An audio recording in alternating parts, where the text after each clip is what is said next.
In this episode, I'm going to be discussing the upcoming housing market crash. But before I do, welcome to the Quietest Ones in the Room with your host, Trey. I gotta say it, just the fact that you have clicked onto this video and you're listening to the sound of my voice, you by far are the most intelligent people on the face of the planet. So once again, thank you for joining me. I hear it all the time.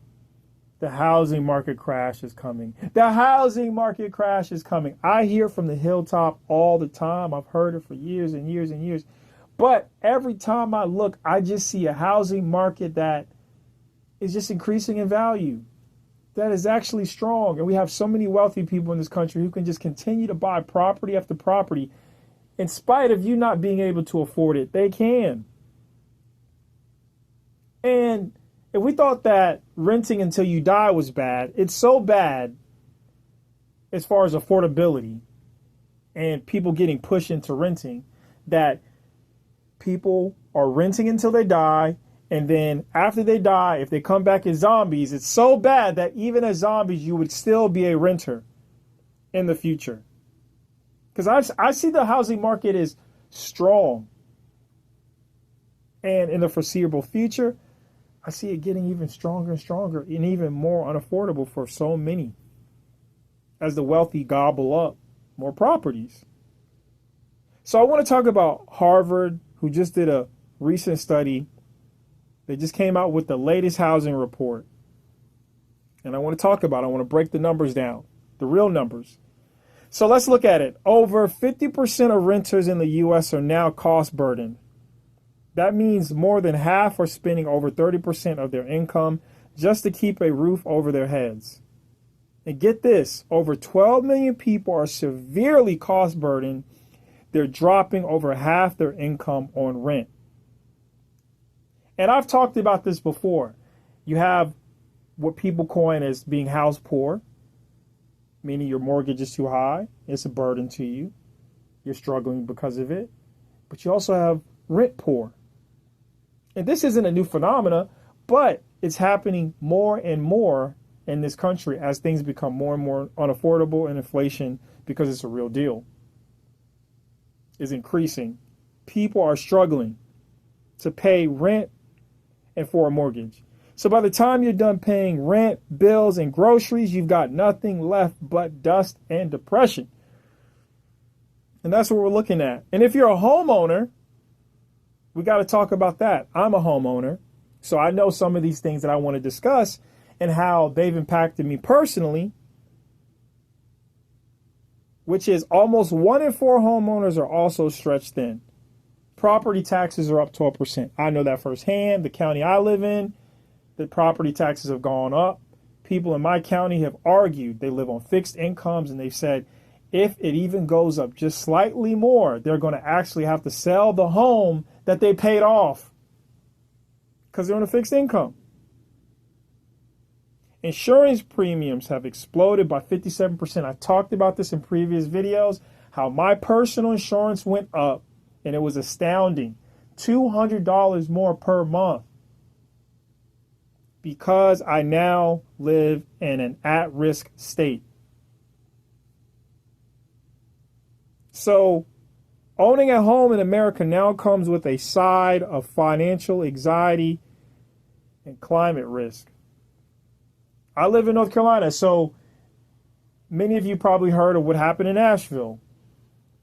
And as I currently speak to you, the heat is so extreme right now in this state that you can only imagine what type of damage that's going to cause to an AC unit, that at this time, if it breaks down, how much it's going to cost to get it fixed, on top of your mortgage at this time, or even if you're a renter. Just it's phenomenal what's going on. But anyway, home ownership in this country for so many is a desired outcome. And Harvard says a lot of different things in its report, and it makes it plain and simple. The median home price in America is $412,000. To afford that, you need to make over $126,000 a year. And now you need to ask yourself, how many people in America make $126,000 a year? Not enough. But the median household income is obviously nowhere near that. The median household income in America is around $50,000 to $60,000 a year. So it's no longer the American possibility of a dream. It's an American illusion. So if you want to buy a home, you need to save up for a conventional loan anyway. You need to save up 20%. You need to put 20% down. So in that $412,000 home, that's $80,000 plus. With the mortgage rate hovering around 7%, those pandemic mortgage rates are long gone. I was able to get a home at that time. I got a mortgage rate of 2.9%. Hopefully one day can refinance below that number. But maybe that will never happen for us ever again. And if you were thinking about getting a home, yeah, even if you're not putting the 20% down for the conventional, you still got the 3% for your first-time home buyer programs. You've got your government mortgage options. So all in all, most people do not have enough income, let alone savings, to actually afford the average home. So here's the kicker. On top of things being expensive, we're still not building enough homes. So in 2022, 1.4 million homes were built, but 1.8 million new households were formed. So that surpassed the amount of homes that were built. That's a 400,000 home gap in just 1 year. And most new apartments being built are high-end, fancy, and luxury.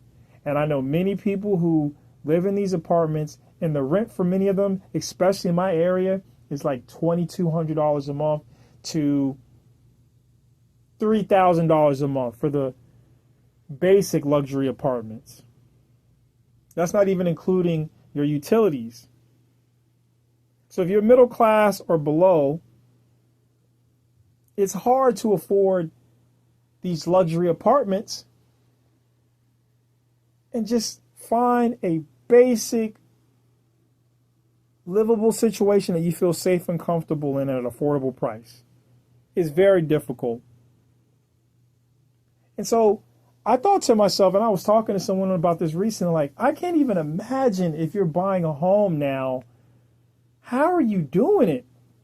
But I have some answers to that, which is some people are able to have family members who can help them, or they're blessed enough to have a job where they're actually making enough income to do it, or they've been saving for so long that they've been able to find a way in this high interest rate market where the prices are insane still to purchase their first home or second home. So what happens now? Harvard report says the only fix to reform the housing market so people can have more options and the housing market can be more affordable is to loosen zoning laws. I would love this. You know how many people want to build tiny homes or a home in which they can just live in, a structure they can build and just live in, not even a tiny home, just take a shed and build it out so they can live in it, or build a cabin. They want to do it, but they can't because of zoning laws. Many people want to put homes in the back of their home structures where they live now so they can rent out and make some income. But zoning laws prohibit this. We need to build more houses, obviously. So Harvard mentioned that.